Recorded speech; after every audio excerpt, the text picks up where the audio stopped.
خیالی شبہات کی بنیاد پر تہمت نہ لگاؤ۔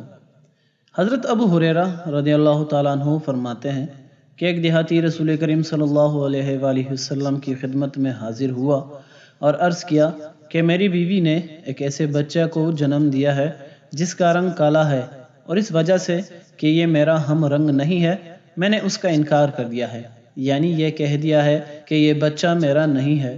رسول کریم صلی اللہ علیہ وآلہ وسلم نے یہ سن کر فرمایا، تمہارے پاس کچھ اونٹ ہیں؟ اس نے عرض کیا ہاں۔ حضرت صلی اللہ علیہ وآلہ وسلم نے فرمایا، کس رنگ کے ہیں؟ اس نے عرض کیا سرخ رنگ کے ہیں۔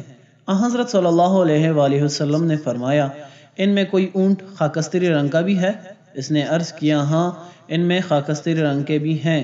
آپ صلی اللہ علیہ وآلہ وسلم نے فرمایا، کیا خیال ہے یہ خاکستری رنگ کے اونٹ کہاں سے آ گئے؟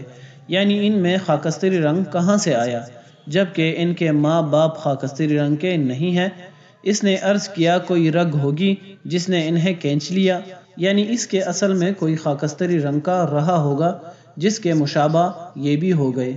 آپ صلی اللہ علیہ وآلہ وسلم نے فرمایا، تو پھر یہ بچہ بھی کسی ایسی رگ کے سبب کالا ہوا ہے جس نے اس کو کھینچ لیا ہے، یعنی اس بچہ کی اصل میں بھی کوئی شخص کالے رنگ کا رہا ہوگا جس کے مشابہ یہ بچہ ہو گیا۔ اور اس طرح حضرت صلی اللہ علیہ وآلہ وسلم نے اس دیہاتی کو اس بچے کا انکار کرنے کی اجازت نہیں دی۔